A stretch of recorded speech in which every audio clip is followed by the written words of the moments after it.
नमस्ते।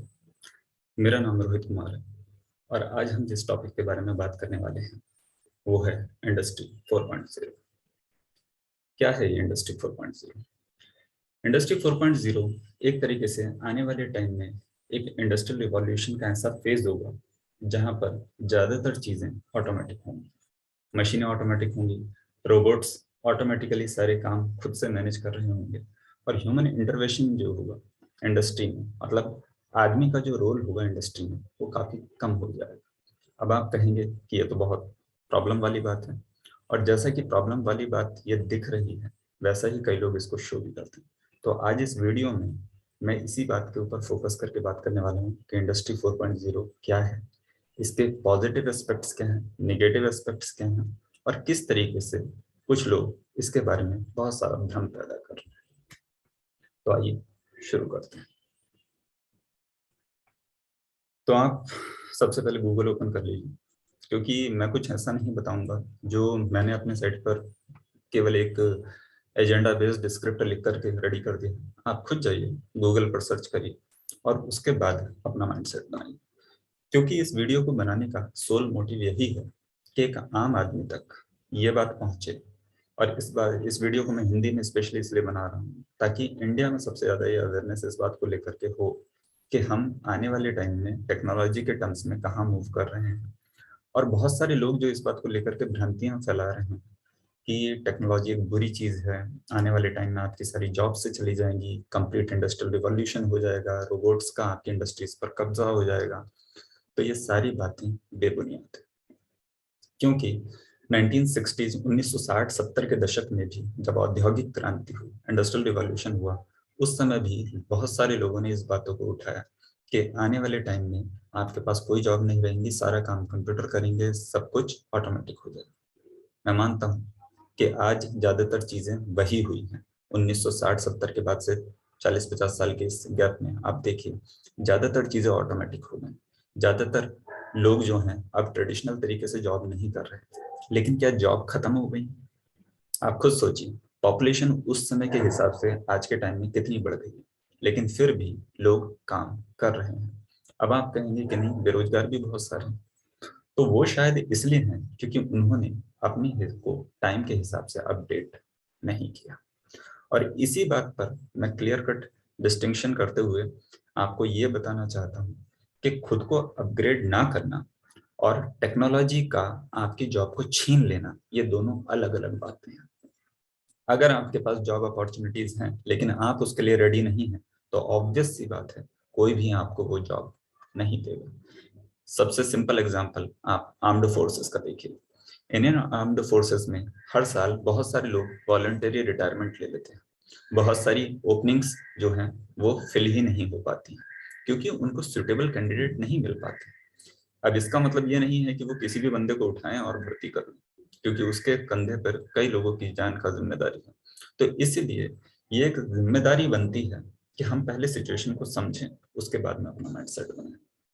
तो आइए सबसे पहले हम देखते हैं कि इंडस्ट्री 4.0 है क्या। तो आप गूगल ओपन करिए और खुद उसमें टाइप करिए इंडस्ट्री 4.0।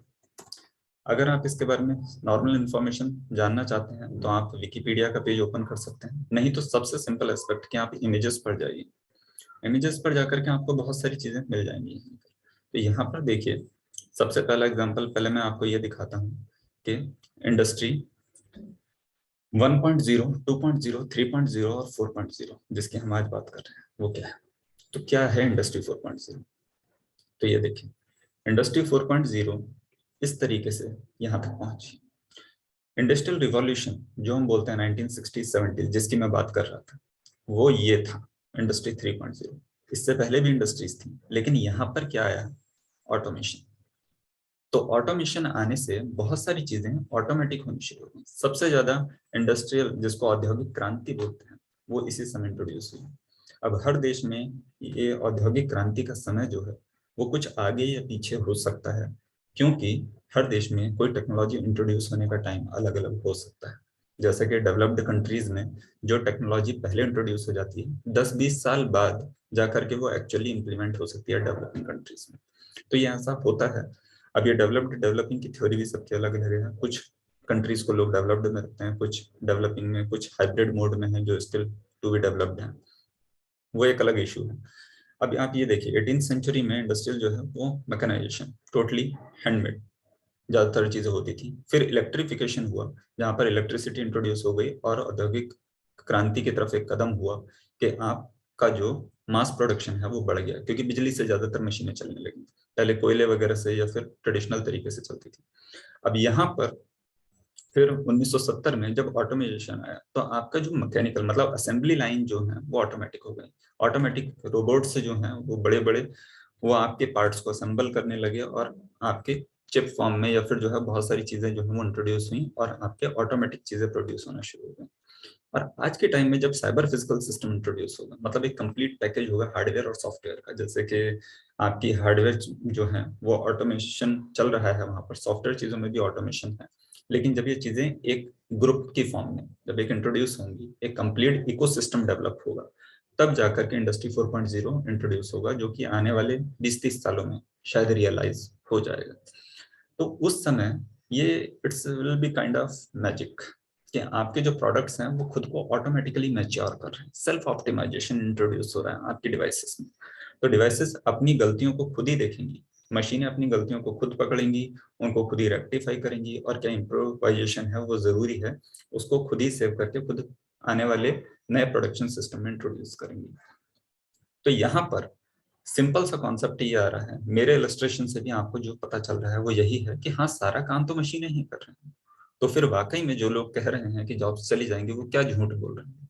वाकई में वो झूठ नहीं बोल रहे, क्योंकि आपकी जॉब बिल्कुल जाएंगी अगर आप खुद को आने वाली इंडस्ट्रियल टेक्नोलॉजी के लिए या इंडस्ट्रियल रिवॉल्यूशन के लिए रेडी नहीं करेंगे। तो जैसा कि मैंने एग्जांपल दिया था कि 1960-70s मतलब ये वाला जो फेज था इंडस्ट्रियल रिवॉल्यूशन का फर्स्ट फेज मेनली, जो कि ऑटोमेजेशन की वजह से आया था। इस समय जिन लोगों ने खुद को कंप्यूटर टेक्नोलॉजी से इक्विप्ड कर लिया, मतलब जिन्होंने कंप्यूटर चलाना सीख लिया, कंप्यूटर कैसे काम करता है, कंप्यूटर से क्या क्या और चीजें हो सकती हैं, वो लोग थोड़ा आगे निकल गए, बाकी लोग पिछड़ गए। और ये केवल टेक्नोलॉजी या इंडस्ट्री 4.0 या फिर केवल इन्हीं कारणों की वजह से नहीं हो रहा है, ये हर सेक्टर में है। किसी भी सेक्टर में जो लोग मेहनत नहीं करते वो कहीं ना कहीं पीछे रह जाते हैं। मैं रेट रेस की बात नहीं कर रहा हूँ कि आपको अंधाधुंध दौड़ना है, लेकिन कम से कम कुछ बेसिक स्किल्स के साथ आपको खुद को इम्प्रोवाइज हमेशा करते रहना चाहिए। क्योंकि जैसे जैसे टाइम आगे प्रोग्रेस करता है, नई नई चीजें इंट्रोड्यूस होती हैं, और फिर उन्हीं टेक्नोलॉजीज की वजह से, उन्हीं स्किल्स की वजह से आप आगे जाकर के एक्सेल करते हैं। तो यहाँ पर जब इंडस्ट्री 4.0 इम्प्लीमेंट होगा तो आपको इन्हीं सारी चीजों की जरूरत पड़ेगी। ऐसा नहीं है कि आपकी जॉब से चली जाएंगी, क्योंकि कोई भी कंट्री, अब हम बहुत एग्जांपल देते हैं कि अमेरिका ऐसा है, रशिया वैसा है, यूरोपियन कंट्रीज ऐसे हैं, वो हमसे डेवलप हैं। वो क्यों है? क्योंकि उन्होंने टेक्नोलॉजी को सही तरीके से अडॉप्ट किया है। हम हर चीज को लेकर के अगर क्रिटिसाइज करने बैठे, क्योंकि कोई भी चीज अच्छी या बुरी नहीं है, कंप्लीटली क्रिटिसाइज आप उसको नहीं कर सकते, क्योंकि उसके अच्छे एस्पेक्ट्स भी हैं। आप आज एयर ट्रेवल कर पाते हैं, रेल में ट्रेवल कर पाते हैं, ऑनलाइन बुकिंग कर पाते हैं, हर पेमेंट ऑनलाइन आप कर रहे हैं, तो आप चीजें ऑनलाइन सीख रहे हैं, सिस्टम में इतनी ट्रांसपेरेंसी आ गई है। ये सब कैसे? क्या बिना टेक्नोलॉजी या बिना कंप्यूटर के ये सब पॉसिबल हो पाता? आज आप इंटरनेट पर जो इतना मल्टीमीडिया कंटेंट देख पाते हैं, इतना एंजॉयमेंट कर पाते हैं, ये सब कैसे? ये सब टेक्नोलॉजी की वजह से। तो इसीलिए टेक्नोलॉजी को केवल एक कर्स बता करके उसे कंप्लीटली रिजेक्ट कर देने से आपका काम नहीं चलेगा। और अगर आप ऐसा करेंगे तो विश्वास मानिए, ऐसा नहीं है कि टेक्नोलॉजी की ग्रोथ रुक जाएगी या फिर उसका डेवलपमेंट रुक जाएगा या दूसरे लोग उसको अडॉप्ट नहीं करेंगे। उससे केवल एक फर्क पड़ेगा, और वो ये होगा कि आप पीछे रह जाएंगे। कहीं ना कहीं आपकी जॉब जाना पक्का है, और फिर आपके पास केवल एक काम बचेगा कि टेक्नोलॉजी को आप और ज्यादा बुरा बताएंगे। इससे बेहतर ये है कि आप टेक्नोलॉजी को अडॉप्ट करिए, नए स्किल्स को सीखिए, आने वाले टाइम के लिए खुद को रेडी रखिए, और टाइम के साथ आगे ग्रो करिए। एक कंट्री को डेवलप करने में सबसे ज्यादा रोल उसके नागरिकों का होता है। एक नागरिक होने के नाते हम लोगों की ये नैतिक जिम्मेदारी है, और मेरी ये पर्सनल जिम्मेदारी, इस वीडियो को मैं इसलिए बना रहा हूँ कि हम लोगों को ये पता चले कि कोई भी टेक्नोलॉजी अच्छी या बुरी नहीं होती। अब बहुत सारे लोग वॉर का एग्जांपल दे सकते हैं, जैसे कि करंटली रशिया यूक्रेन वॉर चल रहा है, तो लोग कहेंगे क्या जिस लेवल पर मास डिस्ट्रक्शन हो रहा है, मतलब इतनी बड़े लेवल पर तबाही हो रही है, क्या ये टेक्नोलॉजी की वजह से नहीं है? बिल्कुल, ये टेक्नोलॉजी की वजह से ही है। लेकिन क्या हमारे ऊपर हमला ना होने का कारण, आज की टाइम में अगर हमारे पास परमाणु बम नहीं होता, जैसे डॉक्टर होमी जहांगीर भाभा जी ने पहले ही प्रेडिक्ट किया था कि इंडिया के ऊपर कभी भी दूसरा कोई नेबर कंट्री या कोई दूसरा कंट्री हमला कर सकता है, तो हमको सेफ रहने के लिए हमारे पास एटॉमिक बम होना जरूरी है। तो हमने वो एटॉमिक बम बनाया, लेकिन हमने उसका कभी दूसरे के ऊपर यूज नहीं किया, और उसके होने की वजह से कोई दूसरा कंट्री भी हमारे ऊपर हमला करने से पहले 100 बार सोचे। तो कहने का मतलब ये है कि इंडिया ने जो टेक्नोलॉजी डेवलप की वो अच्छी है या बुरी? हमने जो एटॉमिक बम बनाया वो अच्छा है या बुरा? हम उसे नहीं कह सकते। जब तक हम उसका बिना वजह यूज नहीं कर रहे हैं वो अच्छी है, लेकिन जिस दिन जरूरत पड़ेगी, हम अपने सर्वाइवल के लिए, अपने अस्तित्व को बचाने के लिए अगर उसका यूज करेंगे तो भी वो अच्छी है।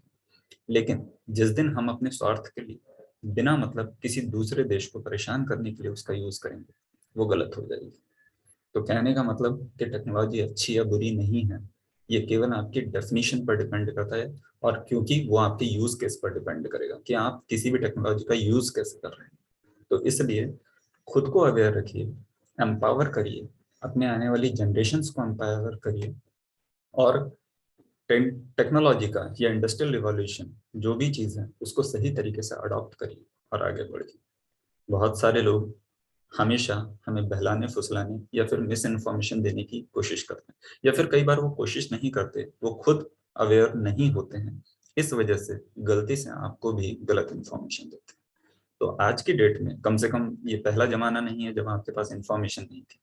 इंटरनेट आपके पास है, आपके पास में बेसिक मोबाइल डिवाइस तो होगी ही, तो आप उस पर सर्च करिए, हर इंफॉर्मेशन को क्रॉस वेरीफाई करिए, 3 4 5 6 मल्टीपल सोर्सेस से वेरीफाई करिए, और फिर उसके ऊपर जाकर के अपनी एक राय बनाइए।